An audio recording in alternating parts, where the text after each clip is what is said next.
One year of girlhood. We'll show you what Dylan Mulvaney is doing to celebrate the anniversary of her transition. And fighting back in Tennessee, we're going inside the grassroots campaign to support the LGBTQ plus community in the state.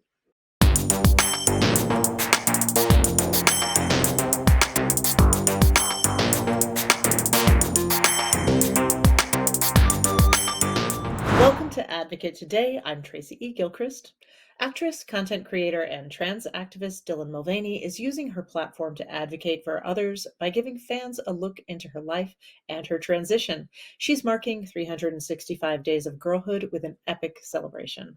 On March 13th, she will be streaming live from the Rainbow Room in New York to ring in a full year since her transition. Dylan is calling it Day 365 Live, a one-night only variety show. Special guests are set to include Renee Rapp, Jonathan Van Ness, L. Morgan Lee, and Sis. 100% of the profits will go to the Trevor Project. Its mission is to end suicide among LGBTQ plus young people. The LGBTQ plus community in Tennessee is fighting back against the state government's effort to restrict drag performances and opposing gender-affirming healthcare. Organizations, including the TN Pride Chamber, are coming together for a benefit concert at Bridgestone Arena in Nashville on March 20th. The TN Pride Chamber President Brian Rosman joins me now to discuss the recent anti-LGBTQ plus legislation, including the anti-gender affirming healthcare bill, the artists performing at Love Rising, and more. Brian, thank you for being here with me. Tracy, thank you for having me today. Of course. Well, I'd love to begin by asking you a little bit of background about TN Pride Chamber and the work that you do there. Absolutely. The Tennessee Pride Chamber is 25 years old this year. We were founded, we've had several different names over the years, but we are an organization that represents businesses, individuals, corporations to promote equality and inclusion for the LGBTQ plus community in Tennessee. Our programs are driven by the mantra advocate, educate, connect. We do programs that help people connect to resources and programs to further economic opportunities for LGBTQ plus people in Tennessee. We advocate at the State House as well as the municipalities throughout Tennessee to make Tennessee more inclusive in general and create economic opportunities again for LGBTQ plus folks. And we educate our members, whether they are corporate members who want to learn best practices for their employee resource groups or they're individuals looking to further their careers and take the next step. For example, we have a seminar coming up next month on how to negotiate pay equity to make sure you're getting an equitable share when you negotiate your next role. So we do all kinds of great things to make Tennessee more inclusive for LGBTQ plus professionals. Wonderful. Well, thank you for that. And Brian, I know that you have long been in publicity and you have a long background in that. And now you're here in Tennessee. You mentioned earlier that you came from West Hollywood. So I would love for you to chat a little bit about what it's like having moved from West Hollywood, which is kind of the seat of, queer culture in California, to Tennessee, where these anti-LGBTQ plus bills are proliferating. Absolutely. So my husband and I moved to Nashville in 2017. And we didn't give it a second thought that we were going to be moving to a remote hillside in the woods in the middle of Tennessee, about 20 minutes outside the city. What might the neighbors think about a gay couple living next door? And we didn't think about that until move-in day. Probably should have thought about it earlier.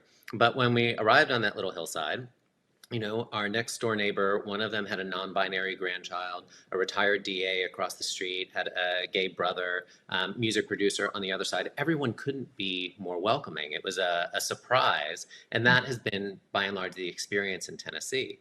But about a year ago, we moved to a more rural area in Tennessee, outside Murfreesboro in Rutherford County. And we are the first gay married couple most of the people here have ever met. Would you go back a little, because these bills, we have the one that would restrict drag shows, ban them really, and also the one that is against gender affirming healthcare, which is life-saving for so many trans youth. So what was it like in the community when these were coming up, when you knew this was imminent?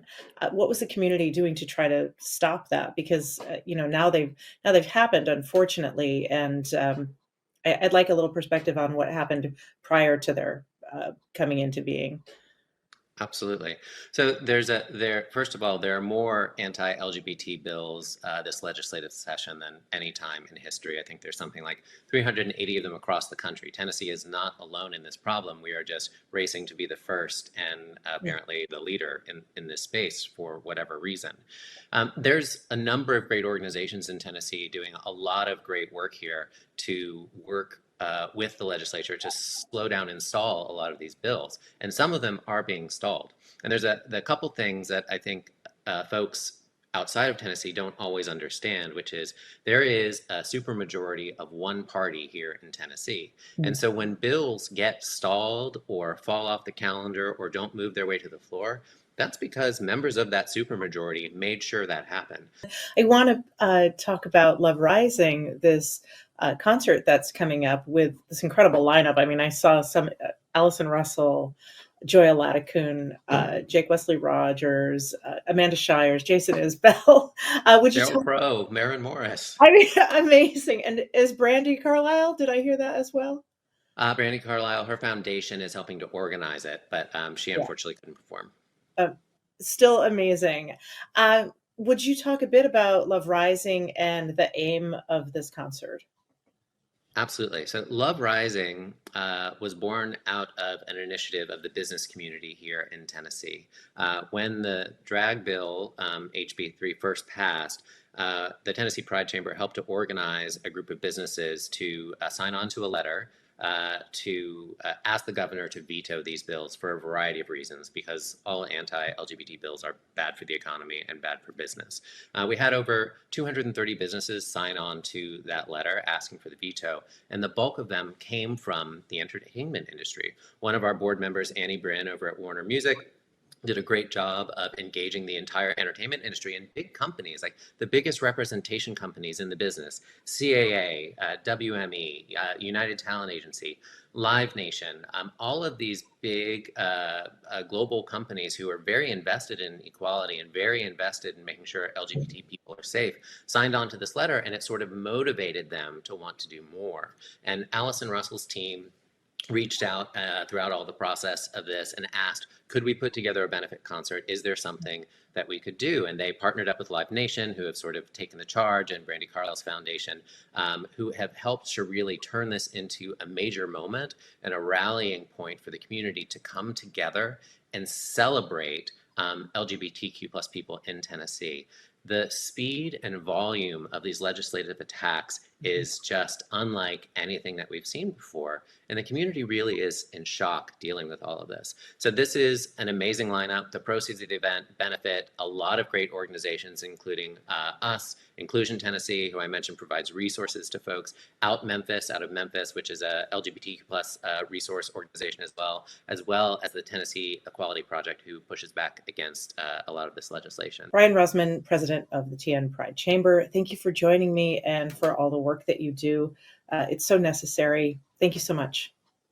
Thank you for having me. And if I could, again, go to our website, tnpridechamber.com, make a donation to us, the Tennessee Equality Project, Inclusion Tennessee, Out Memphis. We would love to have your support. Thank you so much. Thanks so much to Brian for joining me. The work of the TN Pride Chamber and others on the ground in Tennessee is crucial right now. If you'd like to support the LGBTQ plus community in Tennessee, you can donate directly to the Tennessee Pride Chamber or attend Love Rising in Nashville. Head to Ticketmaster for more.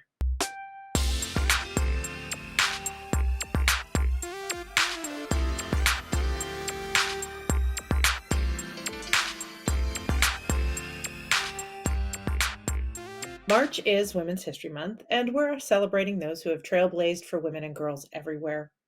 Today, we're honoring the founder of modern nursing, Florence Nightingale. Florence Nightingale was a British nurse, statistician, and social reformer whose efforts helped reform healthcare and the quality of care. She established St. Thomas's Hospital and the Nightingale Training School for Nurses in 1860. Some of her work includes setting sanitary conditions and creating patient-focused services. She even frequently consulted the Union in the U.S. Civil War on how to best manage field hospitals. There's no doubt that her legacy paved the way for future generations of healthcare.